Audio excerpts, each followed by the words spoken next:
अभी आपको बराह रास्त लिए चलेंगे कराची, जहां पर रेंजर्स और सीटीडी हुक्काम प्रेस कॉन्फ्रेंस कर रहे हैं।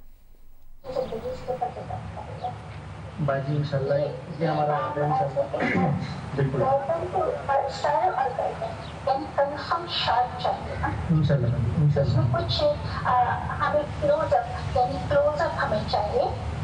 कि क्लोजअप हो ना जी बिल्कुल नीचे नीचे भी तो फिर चांस रह जाता है, लेकिन नीचे भी चांस रह जाता है। अच्छा बाजी हाँ वहाँ पे हाँ देखिए आप तीनों जो है तीनों को एक दूसरे के बारे में कुछ भी नहीं करते, ना उनको आपके बारे में पता है ना आपको उनके बारे में पता होगा। इसी तरह से तीसरा जो हाईलाइट होगा उसके बारे में भी आप दोनों को भी पता होगा, ना उसे आप लोग के बारे में पता होगा।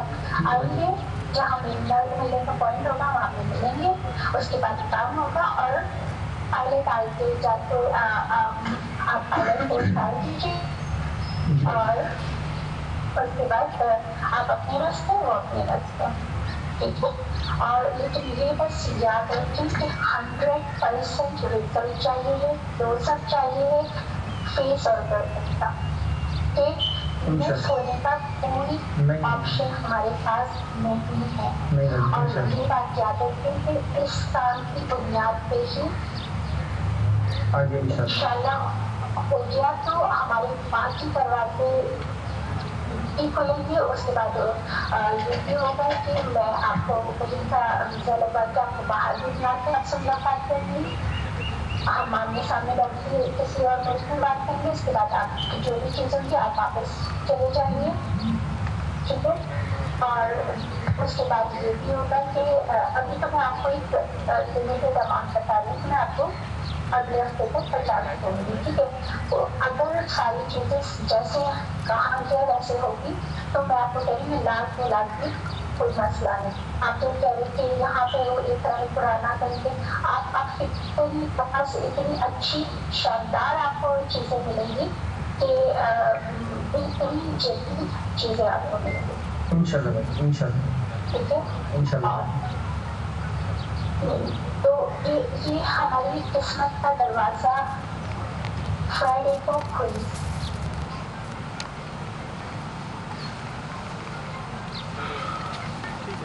कर्नल साहब आप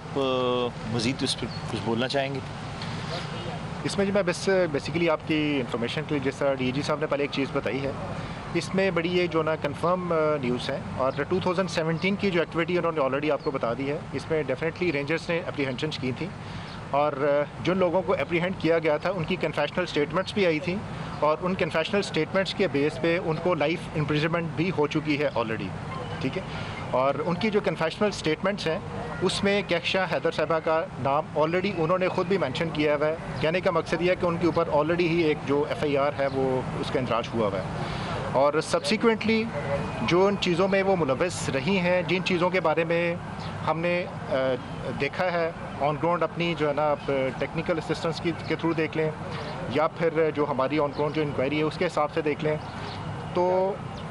जो कराची के अंदर टारगेट किलिंग टीम्स काम कर रही हैं वो उनको इनडायरेक्टली उधर से हेड कर रही हैं। और जो टारगेट्स उन्होंने आइडेंटिफाई किए थे उनमें से कुछ टारगेट्स ऐसे भी थे जिसकी वजह से एक सेक्टेरियन रिफ्ट भी हो सकती थी, लेकिन अल्हम्दुलिल्लाह काफ़ी हद तक चीज़ें जो है ना अभी कंट्रोल में हैं। लेकिन आपको एक बताना और आपके नॉलेज में लाने की चीज़ मकसूद था कि किस तरीके से ये बाहर बैठ के भी ये लोग इस मुल्क में अफरा तफरी और अनारकी फैलाना चाह रहे हैं। लेकिन अल्हम्दुलिल्लाह तमाम लॉ इन्फोर्समेंट एजेंसीज़ इकट्ठी हैं और पाकिस्तान की तरफ जो भी जिधर से बैठ के भी बुरी आंख से देखेगा इंशाल्लाह उसका इसी तरीके से इलाज किया जाएगा। Thank you so much. अगर आपका कोई क्वेश्चन हो तो पूछ लीजिए। ये जो अभी वारदात की जो आप रिकॉर्डिंग सुनाई है, पहले तो देखिए कितनी कब की है और जिस टारगेट को अचीव करने की बात हुई है वो कौन था, कुछ इस हवाले से बात शेयर कर सकते हैं? ये कुछ चीज़ें ऑब्वियसली क्योंकि एक बहुत सेंसिटिव इंटेलिजेंस ऑपरेशन है, इसलिए कुछ चीज़ें जैसे कर्नल साहब ने भी कहा और मैंने भी आपको पहले कहा कि जिस तरह जो आइडेंटिटीज़ थी टारगेट्स की वो इस वक्त हम प्रेस में नहीं शेयर करेंगे। हम ज़रूर ये कहेंगे कि ऑब्वियसली एक चेन या एक ग्रुप किलर्स का 2017 में पकड़ा गया,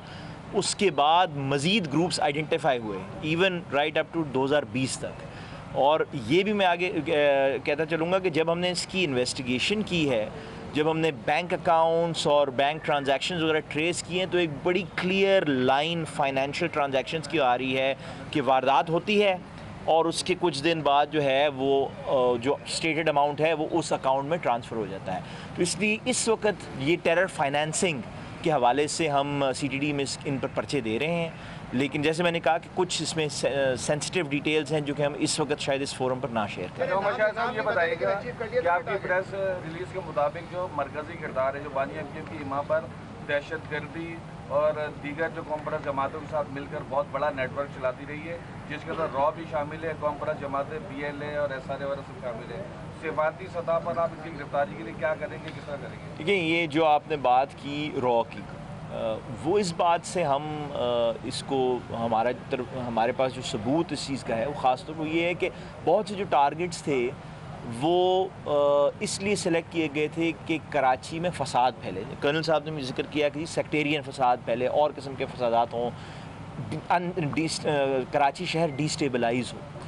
तो जहाँ तक इस चीज़ की बात है कि सफारती लेवल पर एब्सोल्युटली, जैसे कुछ दिन पहले भी हमने एक केस में मूव किया है मिनिस्ट्री फॉरेन अफेयर्स को, इस केस में भी हम मूव करेंगे क्योंकि ये एक, जैसे मैंने शुरू में भी कहा था, ये बड़ी अलार्मिंग बात है कि एक खातून जो कि US सिटीज़न है, US पासपोर्ट होल्डर हैं, टेक्सास में बैठकर आपने ख़ुद ये बातें उनकी सुनी हैं कि इस तरह जैसे माफिया डॉन हो उस तरह ये सारी एक्शंस डायरेक्ट कर रही हैं। डेफिनेटली हम मिनिस्ट्री ऑफ फॉरेन अफेयर्स के ज़रिए जो भी अमरीकी हुकूमत है, जो भी उनके रेलिवेंट कानून नाफिज करने वाले इदारे हैं, उनसे मैटर टेकअप करेंगे। अच्छा, ये बता दीजिएगा कि 2017 में भी एसिड रेंजर्स ने शाफिस कॉलोनी में कार्रवाई करते हुए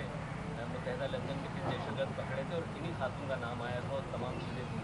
2021 आ चुका है, अभी तक सफारती सतह पर क्या कोशिशें की गई इस नेटवर्क को ख़त्म करने के लिए, इस खातून को इंटरपोल के ज़रिए पाकिस्तान लाने के हवाले से? क्योंकि 2017 में भी इसी तरह की वीडियो क्लिप शेयर हुई थी, दहशतगर्द पकड़े गए थे, उन्होंने कहकशा उस वक्त लखनवी थी, कहकशा हैदर के नाम से आ रही है। तो बता दें उस हवाले से एक्चुअली जो इस वक्त फ़र्क आया है ना, वो ये इस चीज़ का आया है कि ऑब्वियसली क्योंकि ये एक बड़ी कॉम्प्लेक्स इन्वेस्टिगेशन रही है और बड़े अरसे से रही है, रेंजर्स का इसमें बड़ा मायानाज किरदार रहा है। अब फ़र्क ये है कि बहुत सी जो एविडेंस आ गई ना बैंक ट्रांजैक्शंस की, इस तरह की टेरर, जिसमें हम टेरर फाइनेंसिंग के तहत पहले तो बहुत सी दफ़ा ये चीज़ें सामने आई हैं। आप लोगों ने भी उन प्रेस कॉन्फ्रेंसों में आप बैठे होंगे जहाँ ये बात की गई है कि जी ये फ़ॉरेन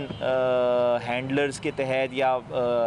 बैरून मुल्क लोग बैठकर यहाँ वेरियस टारगेट किलिंग टीम्स चला रहे हैं। लेकिन फ़र्क इस बात का इसका है, जिससे पाकिस्तान का या हमारा केस स्ट्रॉन्गर होता है, उस बात का है कि अब वो फाइनेंशियल ट्रांजैक्शंस के साथ विद ड्यू एविडेंस, इसलिए रेंजर्स का और CTD का इसमें मुश्तरका हमारी राय यही रही है कि अब ये बड़ा मजबूत केस बन गया और इस पर बड़ी मेहनत हुई है। जो आप कह रहे हैं ना 17 और 21 की, ये बात नहीं कि 17 में एक चीज़ हुई और उसके बाद 21 में हुई, ये 4 साल की मेहनत आपको नज़र आ रही है इसमें। ये बताइएगा सलीम बेल्जियम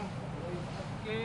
आप चले फ्यूचर के टारगेट्स तो आप इनके नहीं बता रहे जो है, मगर जो टारगेट ये अचीव कर चुके हैं, कम से कम वो बताइए कि कौन कौन से टारगेट इन्होंने अचीव किए हैं, कितने टारगेट किस किस को हिट किया लोगों ने, कौन मजहबी रहनुमा है, कौन सियासी रहनुमा है, कोई अहम शख्सियात है, पुलिस के लोग हैं, रेंजर्स का कराने कौन है, वो उसमें मेरे ख्याल से जो 2017 का ग्रुप था उसमें तो जैसे कर्नल साहब ने कहा कि उनको तो उन केसों में सज़ा भी हो गई, वो FIRs और सब कुछ रिकॉर्ड पर भी है, वो आप वहाँ से देख सकते हैं। जो उनकी मोर रीसेंट एक्टिविटी हैं या जो कहना चाहिए दूसरे टारगेट किलिंग टीम्स की एक्टिविटीज़ हैं, वो जो ज़्यादा रीसेंट है वो थोड़ी सी, क्योंकि हम उन शख्सियात की जो सिक्योरिटी तहफ़्फ़ुज़ात है उसको भी मद्देनज़र रखते हुए और बाकी भी चीज़ों को मद्देनज़र रखते हुए कि ये एक इंटेलिजेंस ऑपरेशन है, बहुत सी चीज़ें हमें उसको कवर करनी पड़ती हैं, वो हम फ़िल वक्त के लिए, हो सकता है कि आगे जाकर वो भी आपके साथ शेयर कर दें, लेकिन फ़िल वक्त के लिए उस पर हम कमेंट नहीं करना चाहेंगे जनाब। कराची में रेंजर्स और CTD हुकाम प्रेस कॉन्फ्रेंस कर रहे हैं।